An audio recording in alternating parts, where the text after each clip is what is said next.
100%. we're still helping people. We may not talk about God all the time. I do bring up booty sometimes on my show. You know what I'm saying? But I do lead with, you got to have the Bible first. Yeah. Then the booty. You know what I'm saying? And got to have some brains. I got all three, man. Yeah, you What's happening? No capping. We with AO, about to get a plate. Oh, pull up to the table. Let's go. Man, so recently I was on YouTube and Instagram, and I was getting all these DMs from people saying, yo, this guy's giving out your book. Yo, this guy's at Harvard giving out your book. Yo, this guy is brilliant. I'm like, well, who is this guy?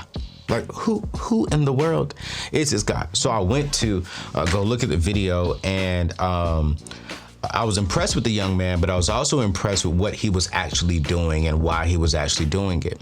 There's this video that went viral with this young guy going out to Harvard graduates and Harvard students and asking them how much debt that they have. If you could do it all over again, would you take out the money, and ask them some very great questions? And I mean, one of the clips that somebody reposted of his got over 1 million views. And then I go look him up on YouTube. He has over 100,000 subscribers, and he's really, really passionate about the message that I'm passionate about, helping people just be financially free and wise. But his passion is really for like that younger generation. And I was like, yo, bro, I need to get you on the show. So I sent him a DM, and he responded, and he is in the building today. And I definitely want y'all to stay and keep it locked, because this is going to be a great conversation from two people who are passionate about money. One is much younger and one is a little bit older, because I ain't old. You know, we're just going to have a real conversation about, you know, student loan debt. A man is getting married at 23. I'm going to talk about this. Like, bro, you young. You know what I'm saying? You got some time in front of you, bro. I'm 38. I still ain't married. Why you getting married at 23? But why are you even passionate about this money message, and how he went from 0 subscribers to 100,000 subscribers and doing this full time? Huh? I told y'all, the future's looking different. But before we get to that, I definitely want to thank our sponsor of today's show, BetterHelp. You know, I remember when I was going through my separation from my ex-fiance, I really wish that a manual came with the whole process of walking through a separation and how to heal and how to process things. And it didn't happen. But the next best thing to me, honestly, was actually therapy. Actually sitting down with a therapist, and a therapist asking, okay, let's not talk about her. How are you doing? How are you feeling? What do you really want to get off of your chest? And you know what? Unfortunately, life doesn't come with a user manual. But, you know, at the same time, it does come with the opportunity to see a therapist. And I want to encourage you, no matter what life is bringing your way, we're in Q3 of this year. We're going into a new year. Do not go into 2023 with the same issues mentally, with the same issues with your thoughts, with life issues, that if you honestly sit down and talk with someone, a licensed therapist, you can go into 2023 better. You can go into 2023 healed. You can go into 2023 wiser. So I want to encourage you to go check out my friends over at BetterHelp. You can go to anthonyoneal.com/BetterHelp. Again, that is anthonyoneal.com/BetterHelp. Let them take care of you. Hey, they're going to give you 10% off this month, and I really want to encourage you to do that. I see my therapist 2 times a month. I was just telling my team member yesterday, I was like, man, he said, I wish I could see him 2 times a month. I said, bro, you can get a refund once a month working with me. You know what I'm saying? Don't make no excuses. Go see a therapist. Because that's what life is all about, is being healed so we can progress forward. But y'all, I'm really excited about today's show. Make sure that you all are hitting that thumbs up. Make sure you're leaving a comment. Make sure you're leaving a 5-star review on podcast, because today's show is going to be absolutely amazing. So I wrote down my notes about my brother, JC Rodriguez is in the building. Man, he is 23 years old. What's going on, bro? So good, man. Man, yo, talk to me, bro. I want to start from the very beginning. Why are you so passionate about this money message? Yeah, so honestly, my family grew up like, I'm first generation. My parents are from the Philippines. Oh. And so, yeah, you see Rodriguez. Yeah. Not common though. Like most Filipinos have those Hispanic last names. Exactly. And, you know, they didn't come here with any money. And I really appreciate what they've done to like help my family be financially stable and have that peace growing up. Huge fans of the man Dave Ramsey. Growing up, always playing it on the radio. I didn't know what he was talking about, but it was on. And also, I don't know, just watching shows like Clark Howard, Suze Orman. Wow. Growing up too. Yeah. And I don't know, but growing up in an Asian American household, it's all about like stability, security, good benefits. Yeah. So the medical field, that's the route that I was on for most of my What did your parents do? I'm curious. They're physical therapists. They're physical therapists. Mm-hmm. And so were you going down the same path as well? I was going to try to go the whole doctor route. The doctor route. So if anyone asked me what I wanted to do growing up, I was always like orthopedic surgeon or something along the lines of a physician. Wow. Literally up until my second year of college. Wow. So you said was. I listened to words. You said I was interested in that. I was going down that route. What is the route that you're going down now at 23 years old? Yeah, at 23, I made a switch. Actually, not at 23. Okay. Let's back up. A few years, probably 4 years ago, I made the switch to going more of that business route. Okay. And diving into the finance world, which is completely foreign to my family and how I grew up. Most of that came from me after high school leaving for a couple of years to serve a mission for my church. And that really gave me a lot of time to think about, what I actually wanted to do, if I was just going the doctor route just because it sounded good to my family and friends, or is there a different calling that I had than the rest of my family. So what are you pursuing now? Are you pursuing like a financial advisor role? Are you pursuing the content creation role? What are you pursuing now? And then why the shift though? Because if your parents are in the medical field, you went to school for the first 2 years in the medical field, and then now you're leaving that to pursue whatever field you're about to pursue. I'm curious, what's your career path, and why did you make that change? Yeah, so I was going the financial advisor route. Okay. But I fell into full-time content creation, not on purpose. It was on accident, really. Wow. It was, I was getting onboarded. I was like getting my licenses done to be an advisor. And then I had a meeting with the managing partners of the firm I would work at. And they gave me a choice. They were like, all right, you could stop what you're doing online and work for us, or you could do like a modified version where you have to pay someone to like overlook your content to make sure it's compliant, pay them a few $1,000s a month, and then you can work with us while doing your content creation. Wait. Well, what do they mean by compliance? So they had to make sure that they agreed with everything that you were saying? Yeah, it's just something with being an advisor. It's so regulated, that industry. And of course, they don't want anything I'm saying to come off as any type of advice, because it could go back on them because you're a financial advisor for their firm. Yeah. So I was like, how to make a pivot. and so you turned them down? Yeah, I did. What was their response? I'm curious when you turned them down.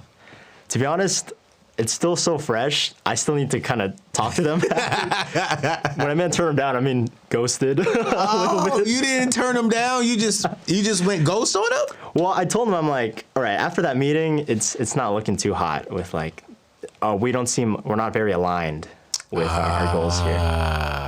And so that's a young person move right there, yo. That's what 23-year-olds be doing. Like when they don't want to do something, they don't tell you no. They just be like, bye.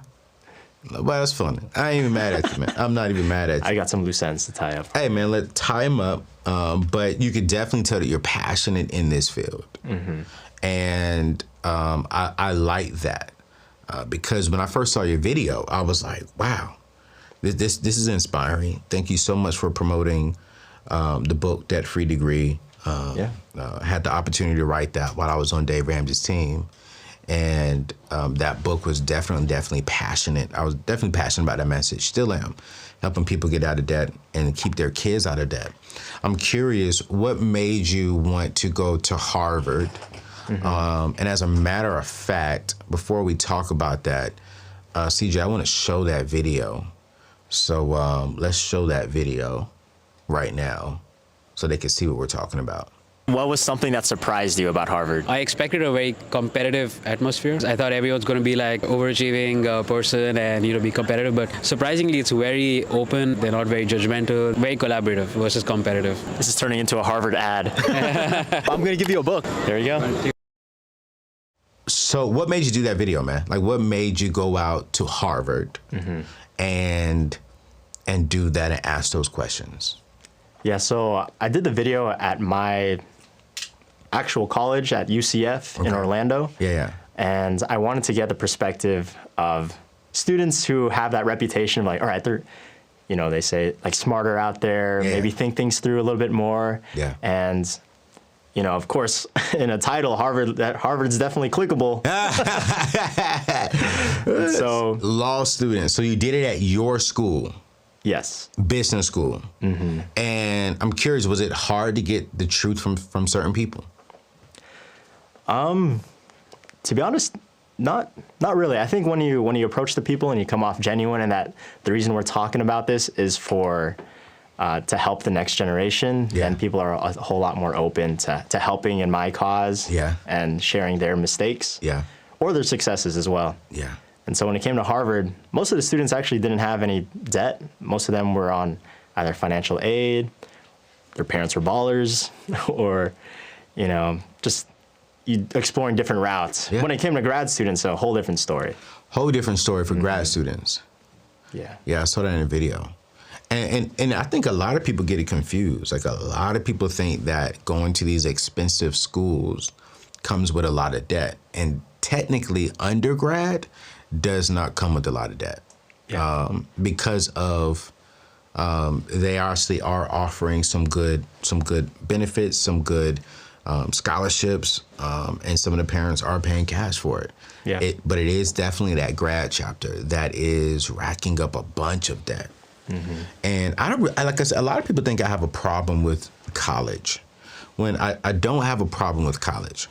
What I have a problem with is taking out debt to go to a school that you want to go to because it's popular, when you can get that same education in your own local city, in your own local state, for half the price of going out of state. That's my problem. Like, I love Harvard, I love Yale, I love Princeton, but I also love UCF. I also love, Tennessee State University. I also love any school that's going to give me the education that I need at the cheapest price possible. Yeah. One thing common I saw was that these grad students, they really overestimate what they're going to do, like paying off the debt, their income afterwards, and they don't quite, they don't understand, like, right, your whole income's not going to like paying off the debt automatically. So that type of math isn't going to work out. Man, listen, I remember I was interviewing one student a couple of years ago. And I was like, yeah, I'm gonna be a doctor. I said, oh, that's what's up. How much debt did you have right now? About $280,000. I was like, ooh, that's a lot. She said, yeah, but I'm gonna make about $150. So with $150, I could pay that off in 2 years. I was like, is my math off? How are you gonna pay it off in 2 years? She said, well, if I'm making $150,000, that means I'm gonna make $300,000 in 2 years. I got $280. There's the math. I said, so you gonna live off of $20,000?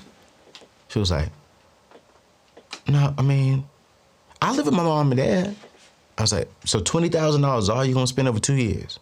I said, but what about your taxes? You gotta pay taxes on that money. She was like, oh. I said, yeah, you're gonna need to pay your insurance, car insurance. You're gonna have to eat. You ain't gonna eat every single day at your mom and dad's house. Let's be real. And that money just started trickling down. And she realized that she's not going to be able to pay that off in 2 years. And realistically, study shows that it can take people anywhere from 12 to 20 years, depending on who you are, the amount of income you have.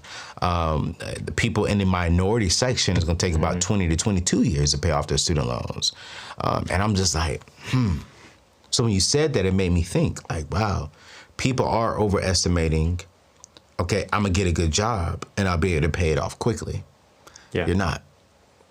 Did you take out any loans when you went to school? I did not. You did? Oh, One thing that really helped me decide how to fund my education was your podcast, Borrowed Future. Oh, That man. helped me really see different options, ask myself the real questions. And that's honestly the purpose of my content. Like, by no means am I an expert or a finance guru, as they say. Yeah.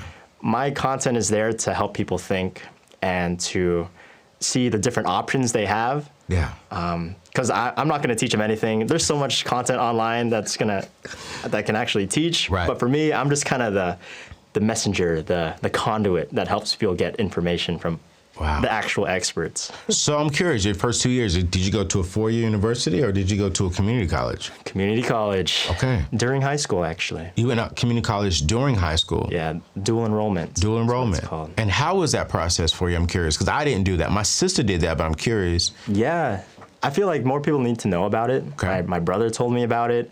And at the end of my sophomore year, I just met with my guidance counselor, asked them, can I do this? Is that a thing? And they just gave me a test to do. I passed it, and then next thing I was getting my first 2 years of college paid for. Paid for? Yeah. So did you ever actually go to a community college campus after you graduated high school? Actually not afterwards. I went there during my junior and senior year of college. Yeah. So I ran out of classes in high school to take. So, I would take a couple periods and then I'd drive to the community college, knock out my college classes. And by the time I graduated, I also had my associate's degree. So that. You see, y'all, and this is you could definitely tell that this young man read my book, listened to the Borrowed Future podcast, and also, did you watch the Borrowed Future documentary? I haven't. You gotta watch that. And again, I want to commend Dave Ramsey and Ramsey Solutions and that amazing team over there, because I think it's one of the best documentaries out there in the world. And I'm not just saying that because I'm on it.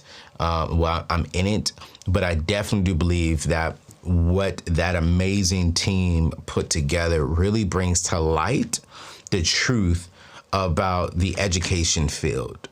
And what I'm going to do is link the Borrowed Future documentary YouTube link in today's show notes, because just recently Dave made it 100% free on YouTube. And so you don't have to actually rent it no more on Amazon or Apple TV or something like that. You can actually go see it for free. So I'm gonna link that there, because they have this amazing new lady there on their personality team that is killing the game in the student loan industry space and teaching our young people, teaching all people actually how to go to undergrad, community college, and even, watch this, grad school without borrowing any money. I think her name is Kristen Ellis. She raised about $500,000 in scholarships. And so recently they've released, how to really start that process for free inside the Ramsey Plus. But I want to encourage y'all to watch the Borrowed Future podcast, like he was saying, and definitely watch the Borrowed Future documentary. So we're going to link that in today's show notes.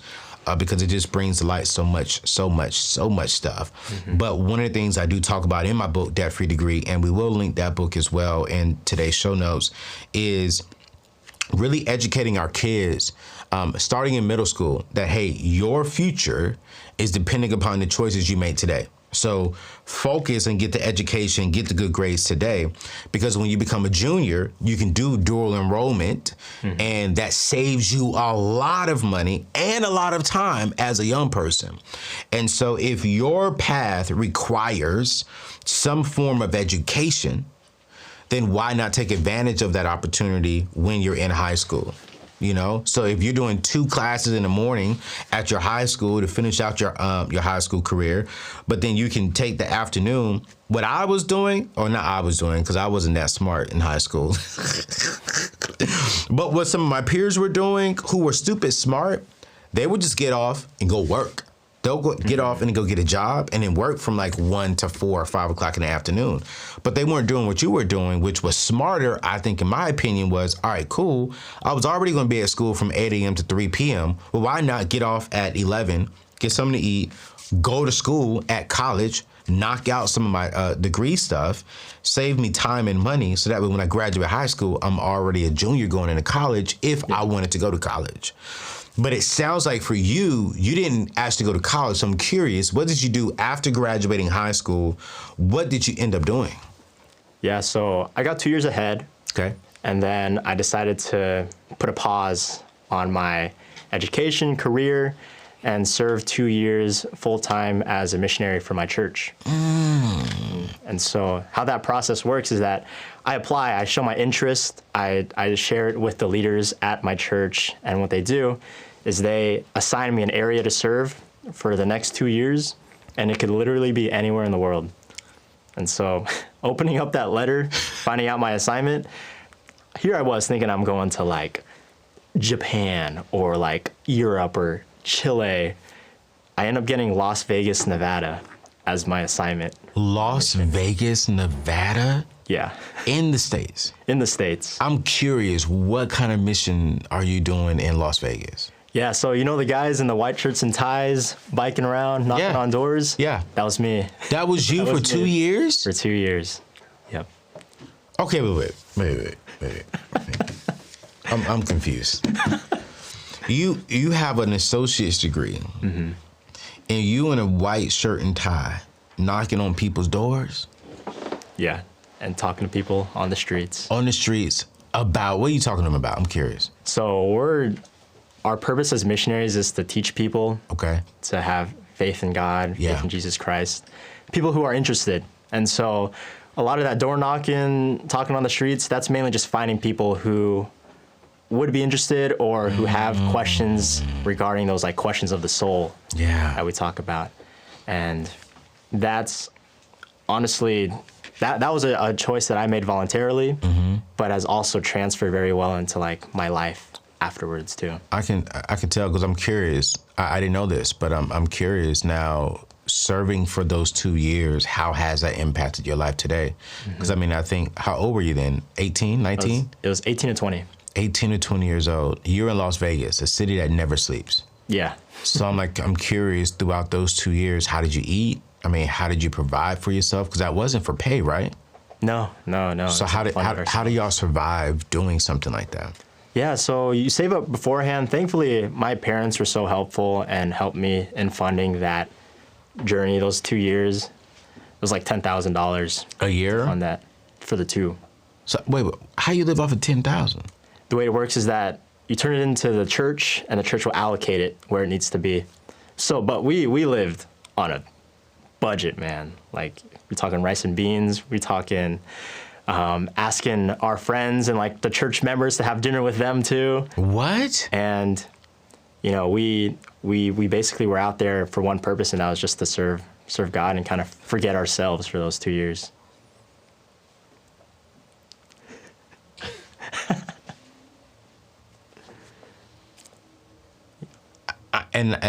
I'm lost for words because you have a lot of people saying they can't live off of 40,000. And then yet you're 18 and you're living off of 10,000 for 2 years. And you're out here on a mission assignment, spreading the love of Jesus Christ, the message of the Bible. How did you feel those 2 years, man? I'm curious. Like, how did you ever feel like, why am I doing this? Or you did? Well, it was like, more like, how am I doing this? At the end of the 2 years, I was just in awe that I was able to focus on one thing and follow through with it for 2 years, every single day. And we stuck to a routine. And What was that routine? I'm curious. it was like waking up at 6:30. Okay. We would study the Bible and read. Scripture, and we'd prepare for our lessons for the day. Okay. We learned about daily planning, planning out each hour of our day, making sure that we're as productive as possible. And we also learned how to work as a team because, I don't serve alone. I always have a companion with me. And within that, too, we also worked in, like, teams of, like, around 8 to 10 missionaries that would kind of cover one area. And you were also given chances to be a leader of those teams as well. And I don't know, like, it was two of the best years for my life. Was it? Yeah. I wouldn't say of my life, because But others for. for my life. I love how you just said that. Best 2 years for your life, not of it. Because, I wouldn't say it's nothing fun about spreading the love of Jesus Christ, because what I do on my show here, while I have jokes, we say different things, but at the end of the day, I am rooted and I have a foundation of Christianity on my show. And I pray that people find humor. I'm real, I'm relatable, I'm relevant to this generation's day and time, but they can still see Christ in it some kind of way through my imperfection. And they can see me evolving, right? This is fun, but you took it to a whole nother level, you know, and respectfully, that's Christianity, right? Yes. Cool. I just want to make sure, because I was like, I don't want to say the next thing, but wait, that's me.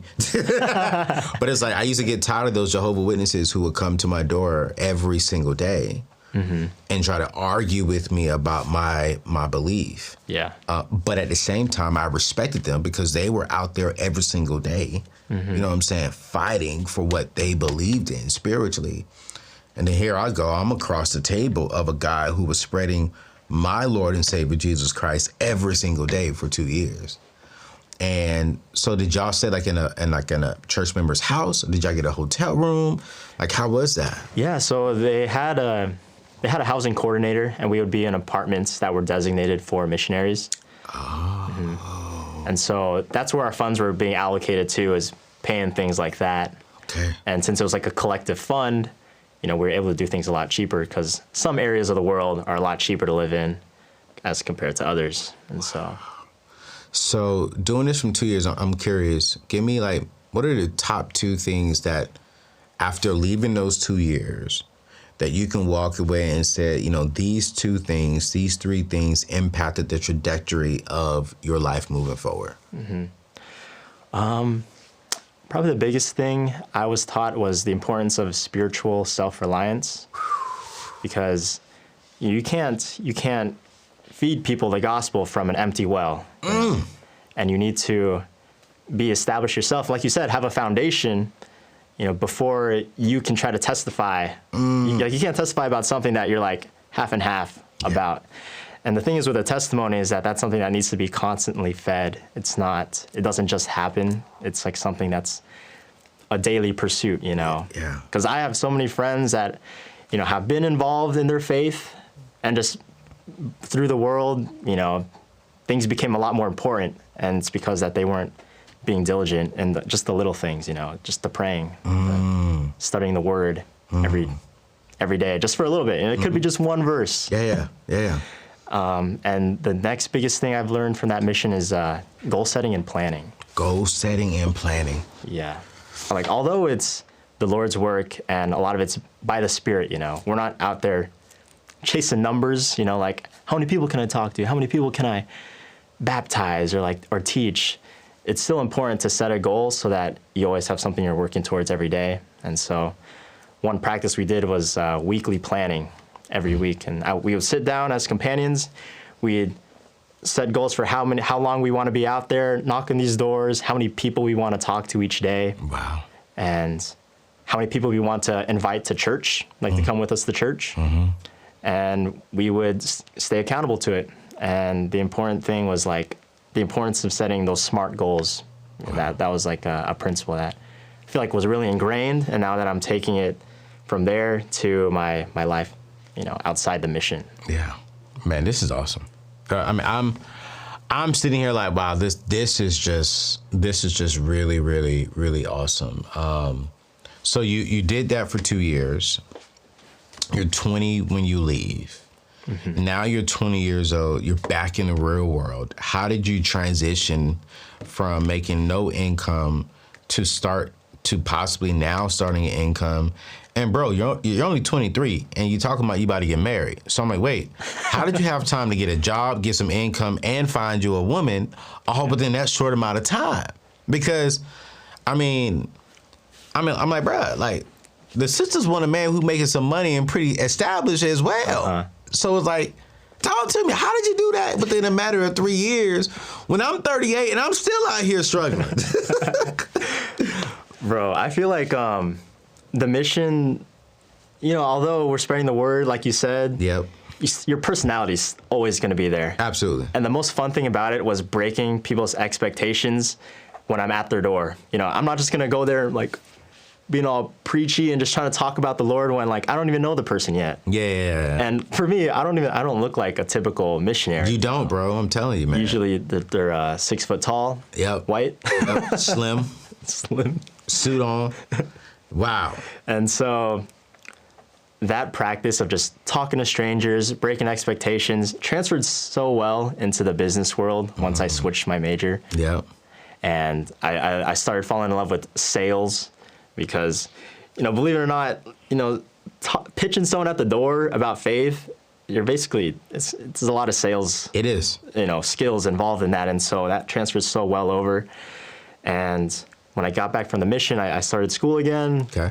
I don't know, I would just pick up jobs. I was bored because I was so engaged in something for 2 years that I had to fill that time. And so I worked at Chick-fil-A, worked at J.C. Penney. Wow. As JC. and I got a job at Papa John's during quarantine.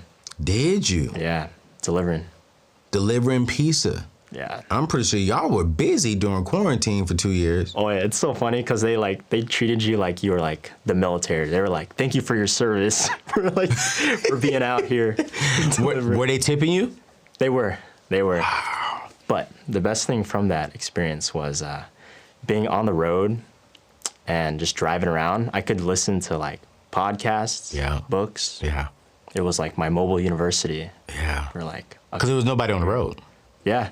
Just y'all delivering things to us people who didn't want to go out there. Mm-hmm. So during quarantine, how did you meet your fiance? So I met her a few weeks after I got back from my mission. Through church. Oh, so y'all went to the same church? Yeah. It's the church. It's the place. I told my pastor though, I was like, man, I just can't date someone in my church. No? Yeah, I mean, it's just like, I don't know why. You know, like, I love my church, and I just think that everyone looks in the church, and I want a woman of God who loves God, but I'm just fearful. Like, if it doesn't go well, if we break up, then now it's my ex is in my church where I'm going to get fed and stuff. And I just don't want to be uncomfortable, and I don't want her to be uncomfortable. Yeah. But everybody has met their woman or man in church. And I'm like, am I missing out? Let me know in the comments. Do y'all think I'm missing out by not dating someone inside my local church? Alex, you think I'm missing out? Yep. Did you meet your wife in the church? No, we met in college. Okay, thank you. CJ, you think I'm missing out? Nah, man, I think you can find them anywhere, man. God, gotta have one. Thank you. Because, the church is not just the four walls. The church is the body.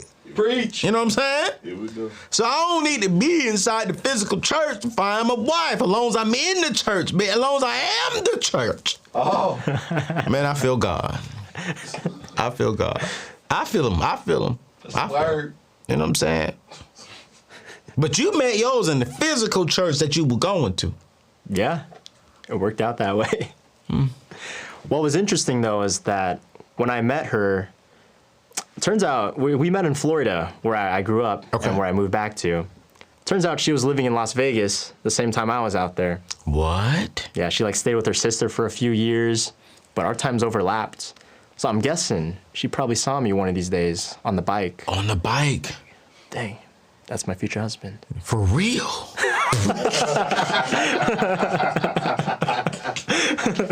Guess you need to get you a bicycle. Guess I need to get me a bicycle in there, huh? Put yourself Ride out the there. bike around Las Vegas. God, let my wife see me on this bike serving you, Lord. 2 years later, hey, baby, what's up, girl? Saw you in Las Vegas. I know. That is awesome, man. So, I mean, honestly, do you think that she probably did see you, or do you think that's a God thing? It probably was a God thing. Yeah, I think so. That was an immediate connection right there. Yep. And it was just crazy I was missing Vegas. She was missing Vegas, and we had something to talk about away. Yeah. So is she older than you, or younger, or same age? She's older. She's about a year and a half older. Oh, that's not bad. I got him an older woman. Shababa, yes. Get that weird stuff. So She's El Salvadorian too. she's Salvadorian. My brother, right, dog. Boy, I'm trying to tell you, boy. Ooh. Get you. Ooh, I'm gonna be quiet.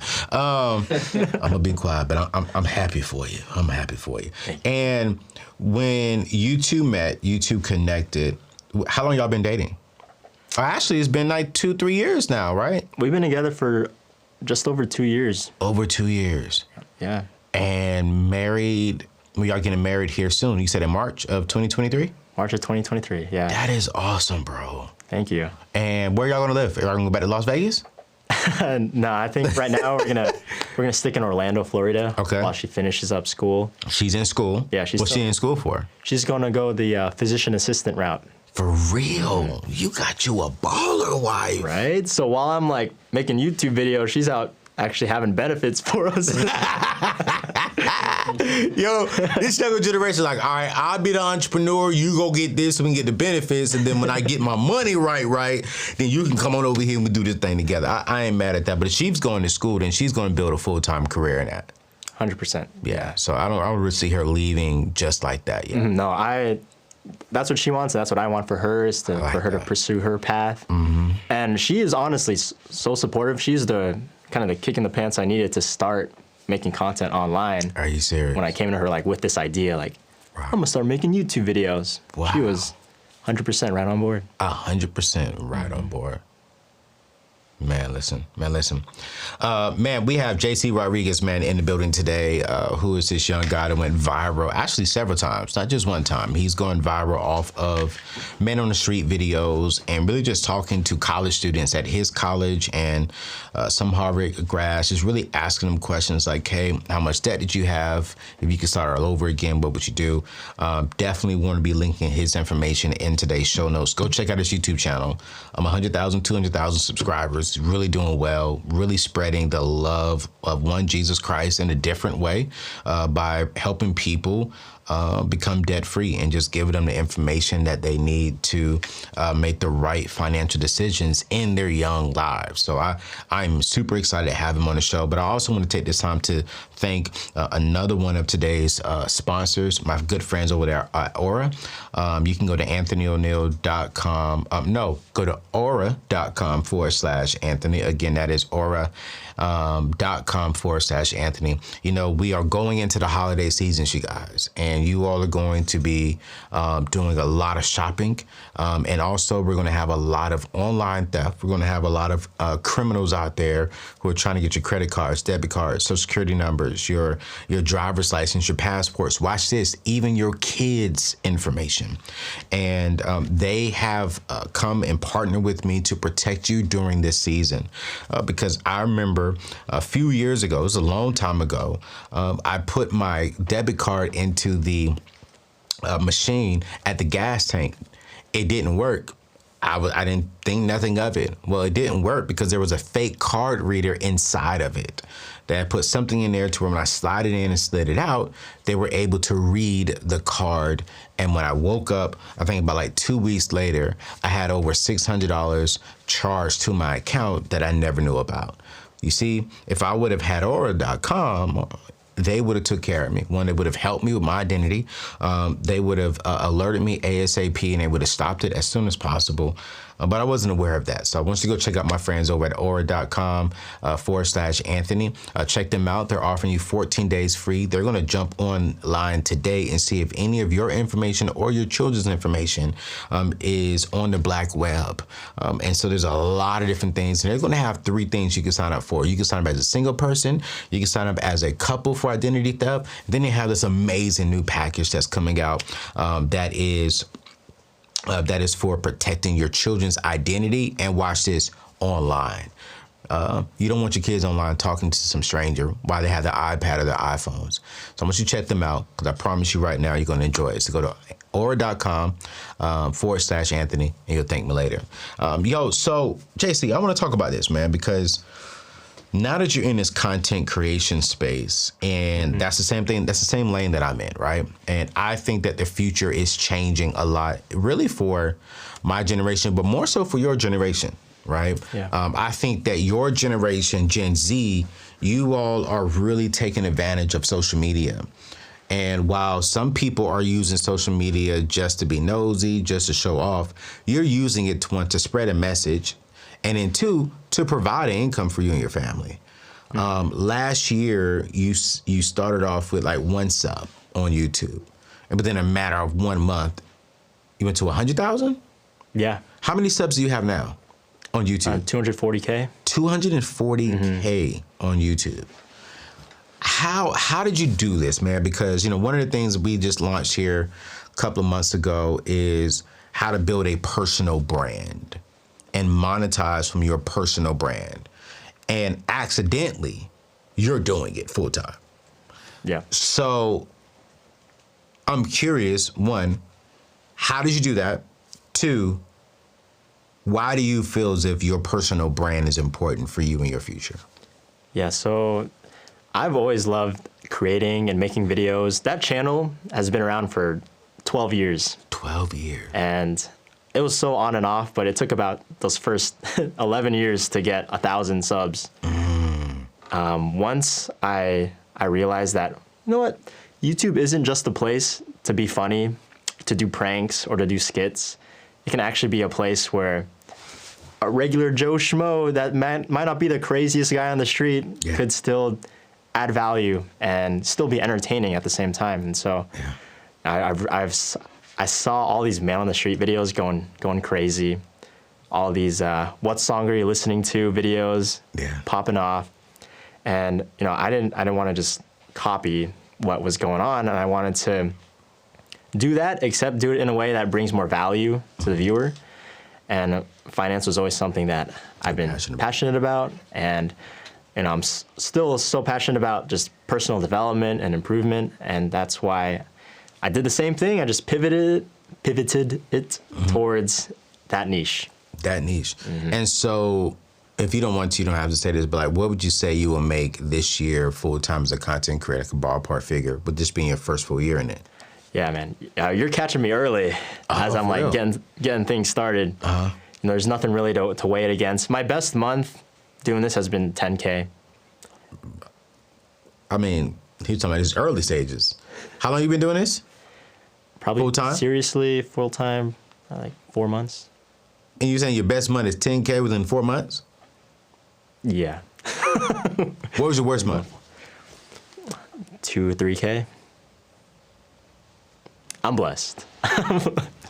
It's a good life. JC, you do understand that the average person in America is going to be making about $2,500 to $3,200 a month, right? And you're saying that your worst month is the average. So that means if your worst month was 3K and your best month was 10K, so I can guess on average you're gonna make about 5K a month. Yeah, and going up only. See what I'm saying? Yeah. Come on, JC. Maybe I'm just feeling the pressure, man. I got this engagement, this wedding coming up. Hey, bro, I understand. But you know what, though, JC, let's be real. You ain't got to spend a lot of money on that wedding. You're right. You know what I'm saying? Come on now, JC. You the money guy, brother. You know? Come on now. You a money guy. If you got, you know, I'm pretty sure you got a good little savings right now, right? Yeah. Cool, great. And then if you're going to make another 10 grand next month, all right, cool. You already got your fiance's ring, right? Oh, yeah. Oh, yeah. So that's paid for cash, right? We ain't financed that, right? Of course. No credit card? Come on. Okay, I'm just making sure. Just ain't got nothing on that. Okay, I got to ask him on the show. I'll keep it real, relevant, and relatable. How much are y'all budgeting to spend for the wedding? 10. Oh, okay. Right now, it was 10K. Okay. We looking more like 13K. I ain't mad at you. Cause y'all, you ain't got no debt, you know what I'm saying? You living and you're making good money. You know, you're making good money on it. And he just started and you're only going up. And so 13K on a wedding. Okay, all right. I wouldn't spend 13K on a wedding. Yeah. I really wouldn't. And my future wife may be watching this right now. See why you ain't got nobody. What about an engagement ring? So, you know, my philosophy on engagement ring is about 2 to 3 months of your income. Save it up to and spend 2 to 3 months of your income. You know, so did you spend more or less than that? I spent little. My income at the time, yeah, it was 2 to 3 months. 2 to 3 months. But where you're at now, it'll be less. Oh, definitely. Definitely. Yeah. So I mean, that's honestly how I feel. It's like, 2 to 3 months of your, what you make, a month, is a good ballpark. I think a lot of people try to spend a lot of money on the very first ring. And I just tell people, especially when you're in 20s, man, you don't need to be spending that much money, because then here's the problem you're going to run into. Eventually, you're going to want to upgrade that ring for your wife. And if you balled out on the very first, you're going to have to really ball out on that second one. So it's like, just be wise. Don't, you know what I'm saying?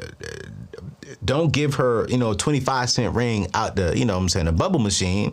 Yeah. But stick within your budget, because what did you just say? Well, when I first proposed, that was my income then. Now my income now, I could do something for it. Mm-hmm. And what I always tell people is, man, when it comes to like wedding rings, money-wise, go to a legit place, get the ring, because most companies will tell you, hey, after a year or 2 years, you could bring that ring back and we'll give you the value of that ring towards another ring. So why not just go to a legit place, drop $2-3 grand on the ring, especially in your 20s, and then boom, 5 years later, 10 years later, 10-year anniversary, you're making more money.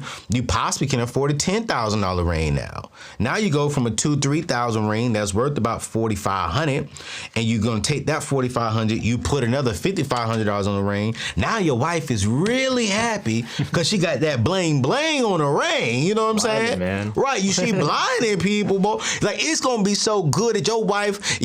Y'all gonna be making love and she still got that ring on. She wants you to see it while you're making love. Man, it's mine. Thank you. And she's really gonna feel comfortable because y'all not drowning in debt over it. And so for me, I'm always telling young people, man, I tell everyone this, like whoever comes to me, like, hey, listen, at the end of the day, do what's within your budget, 2 to 3 times of your income. I mean, you know what I'm saying? But you're gonna save up for that. You're gonna save up for that ring. 2 months is the sweet spot. 3 months is like if you just really want to stretch it and ball out, and you got enough time. One of my good friends, he knew he met his wife now. When he met his wife, he knew within 1 month that was his wife. He started saving from that 1 month, and he proposed to her like a year and 8 months later. Decent income at that time. I think he was doing like maybe 60 grand a year. And he saved up about 8 grand just to put towards the ring, but he had another 10 grand that he saved because he was delivering some other stuff on the side for the wedding. So when he proposed, he said, yo, here's your ring, and you got a budget of 10 grand cash. I don't need your mama to pay for nothing, your dad to pay for nothing. We're gonna pay for it all. And here's the thing, they only spent 7 grand on the wedding. Wow. Because she was like, I wanna have a dope honeymoon. And so she paid for the honeymoon, and she's like, but the other 3 grand, can you put that on top of the honeymoon? Like, babe, it's yours, Yeah. And then he's making about $200,000 a year now, and he's already now, thinking like, all right, cool, I got to step up the ring here in the next few years. And I think that's just so smart, man. But $13K for you and your wife is not bad. Y'all getting married in Orlando? Yeah, we're getting married in Orlando. The cool thing about my fiance, she's very much not about she likes that minimalist look, like her ring. Okay. Even the wedding itself, we're doing like a backyard wedding at a friend's house who just owns a lot of land. Dope. The only issue is just, you have to get your own vendors. Yes. But you have a choice of what vendors you choose. Absolutely. Instead of like a venues set aside overpriced vendors. Yes. The only things she wanted to splurge on, that we're going to splurge on a little more, is the photographer. Okay. Because that's going to last forever. Absolutely. Absolutely. I would definitely say don't go cheap on a photographer or a videographer. Mm-hmm. I mean, because that's creating memories, and that's part of your legacy. For sure. And then a quality DJ too. Good music do impact. Mm-hmm. Other than that, that's everything else. A lot of it's we're DIYing, but just finding different vendors that are, trying to fit our budget. I never thought about a DJ. They kind of run the pace of the night, I'm saying I honestly never thought about that. When I was thinking about that flight from my wedding, I'm like, dang, I never thought about that. Because good music is important. Yeah. And they're directing the people, from the ceremony to the reception, cocktail hour, if you're doing that. Yeah. Mm-hmm.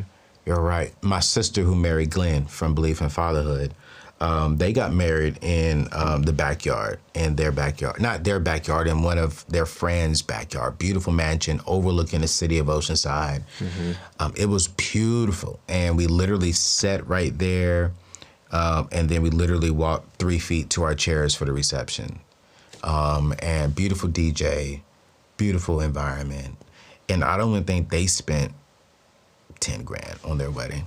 But you're right, because it was at a house, you had to bring in vendors, chairs, tables, decorations. Dance floor, too. Dance floor.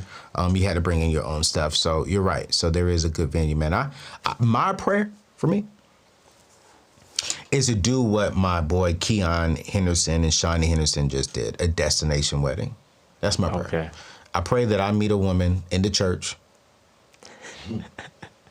that will be cool with a destination wedding. You know, because here's the thing, I had to pay to go to the wedding. You know what I'm saying? Yeah. And I think that is a smart thing to do, because I think if you get smart, right, how is it that you can save money, still have the right people there, and still have a great experience? Yeah. And I like destination weddings. How many guests? Their wedding was really small, man. It was about maybe 100 people.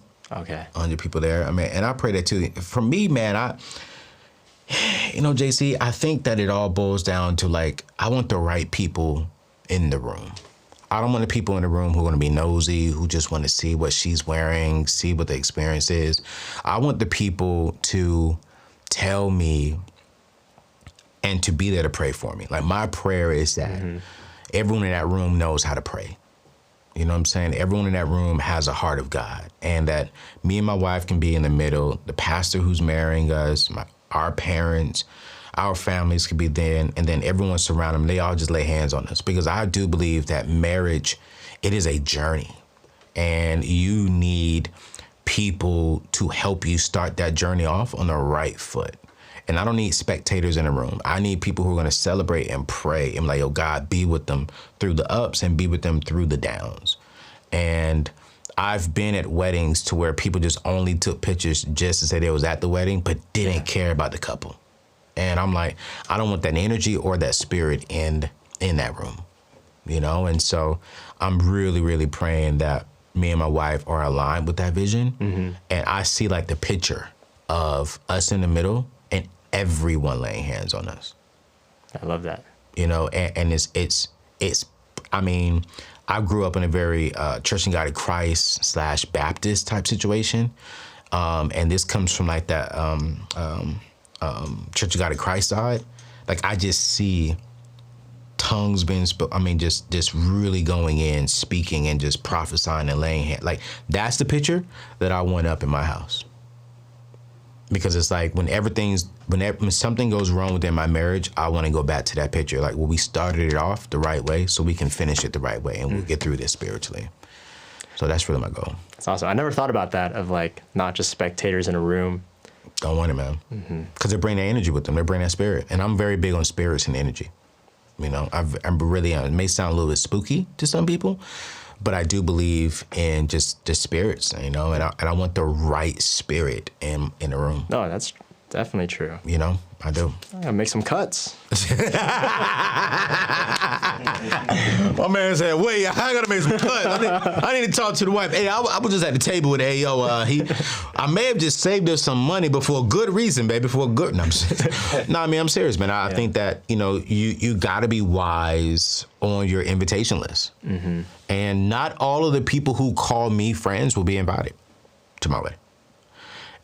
Watch this. And not everyone who calls me family is going to be invited. You know what I'm saying? Just because we share blood doesn't necessarily mean we're family. Because as the man, I got to be wise and make sure that I am protecting the energy in that room for me and my wife. And if she has kids, for those kids as well. You know, so that's just very, very big on me. But again, I'm talking about something that I desire. I ain't even met my woman yet. So I don't even know. You know what I'm saying? I don't even know. But man, so as we close, man, what is your goal? Like, you are this full-time entrepreneur. You have a new company called People Then Money. And when I saw that, I was like, wow, that's interesting. People, then money. What's your goal with this company, bro?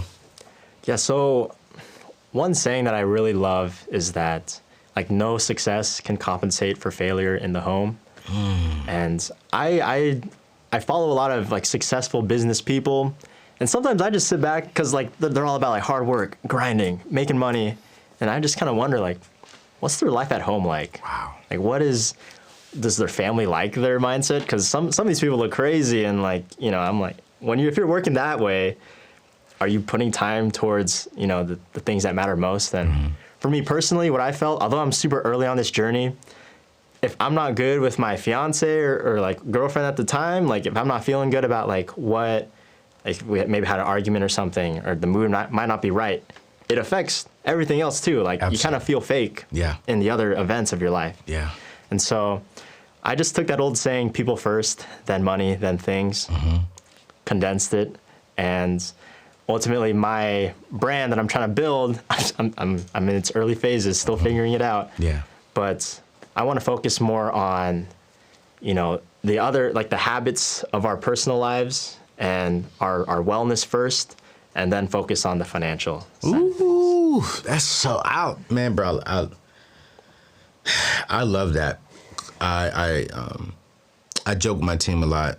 They say that they work a lot, and I say they don't work a lot, but we all do work a lot. And the reason why I work a lot right now is so that when I get married, I'm not working a lot, so that I could be with my wife, so I can be a soccer dad if my kids want to be soccer. You know, they have soccer moms. Well, you know, I want to be a soccer dad. You know, I want to be able to go to my kids' soccer games. My boy CJ, my producer, you know, he's very big with his kids. And he's like, hey, man, I'm at dinner with the fam, can't pick up, or I'm doing this, it's family night, you know. Alex, my creative director, has a newborn, and, you know, he's very much so in love with his kids. And I'm like, wow, I look forward to that day too. But I want everyone on my team to where we work hard to get the job done and to impact lives that then produces income. But we're working just as hard, if not harder, to love our families and to build our families. Because I do believe families is the foundation. And if we look at it spiritually, you know, even God says the first church, your first responsibility is your church, is your home, then that. And I'm like, yo, so how is it that I can sit here and build this but not have this good at home?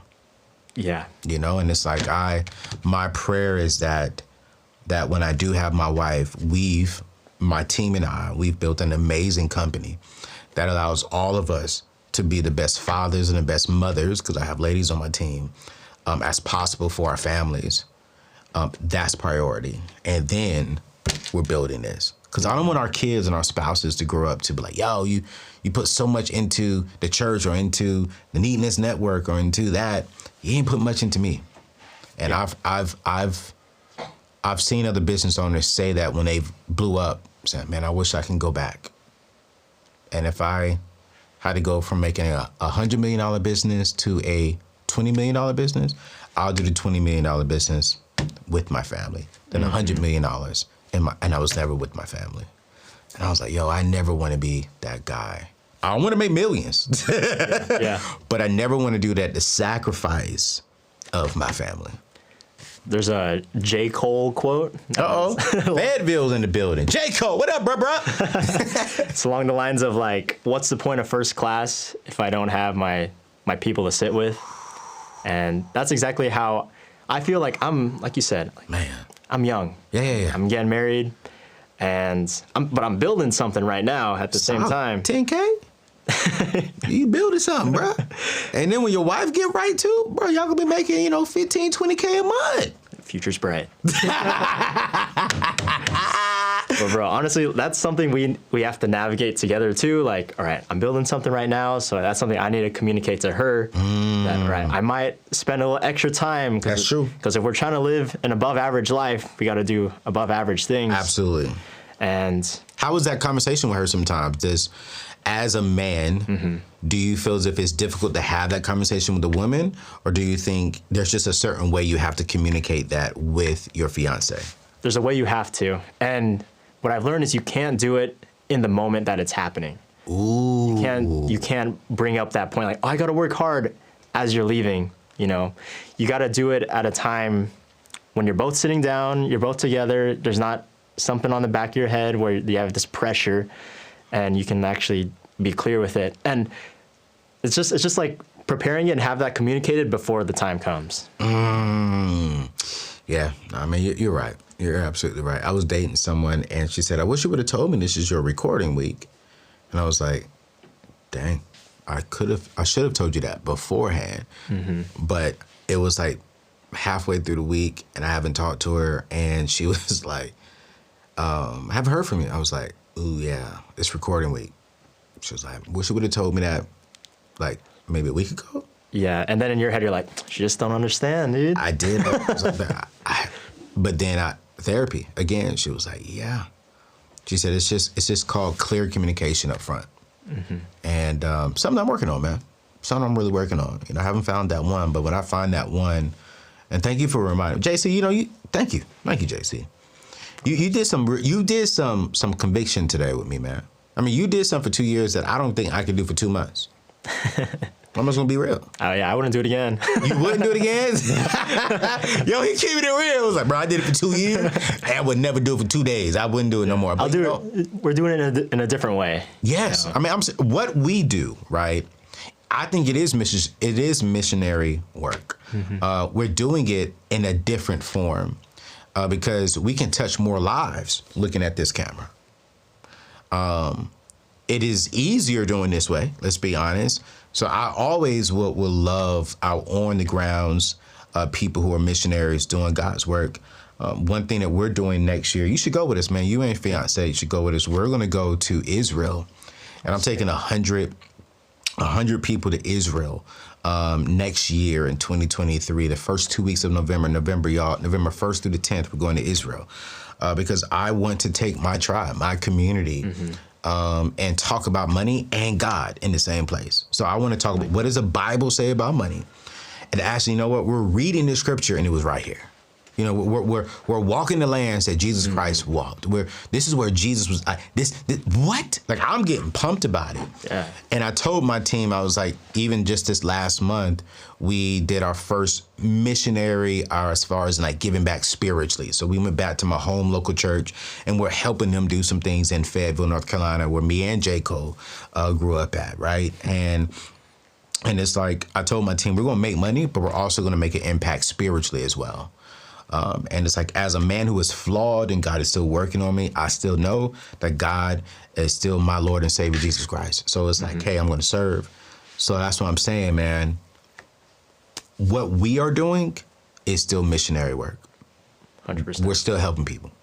We may not talk about God all the time. I do bring up booty sometimes on my show. You know what I'm saying? But I do lead with, she got to have the Bible first. Yeah. Then the booty. You know what I'm saying?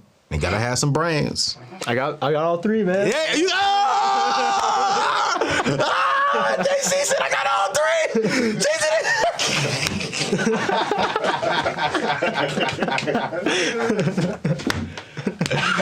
JC the man. JC said, bro, I got all three, bro. What's your fiance's first name? Don't say her last name. What's the first name? Ashleah. Say it again. Ashleah. Ashleah. Yep. Ashleah. Salute, queen. Salute. I am not upset with that, bro. That man got excited about that. He was like, bro, I got all three. Yo, where can people check you out, man, to learn more information about you and what all you're serving and doing, man? Yeah, so I'm trying to grow on YouTube right now. Okay. So just JC Rodriguez. Yeah. Check me out on TikTok for short form, but on the YouTube channel, I'm gonna start making vlogs. There you go. And go kind of that lifestyle creator vibe. Because like I said, I don't know, like I'm learning about finance. Yeah. Why not learn with you guys, with the audience? No, that's good, man. A lot of people call me expert. Let me tell you who's an expert. Dave Ramsey. You know what I'm saying? He's an expert. He's been in this game for 25, 30-something years. I think I'm just like you. I'm a student, and while I'm learning, I'm growing, I'm implementing.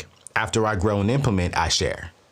You know? So it's like, yes, I've been in it for now 10, 11 years, but it's like I still wouldn't say I'm the expert. Because if I'm the expert, well, who is Dave Ramsey? You know what I'm saying? He's built a multi-million-dollar business off of no debt, has helped millions of people get out of debt and starting to build wealth. And I had the opportunity to work with him for 8 years. I'm just a student, man. And I think I will always be a student, and I will always be growing, and I will always be sharing, you know? And even when you talk to Dave, man, he's an expert because he's been in that business for so long, but even he is a student, and he's still learning, and he is still evolving. And that's one thing that I learned a lot from him and that amazing team. So, man, listen, don't be ashamed to say you're learning. I think people want to actually rock with people who are learning, not people who are saying, you know what, I'm the boss, I got it all, I'm the pro.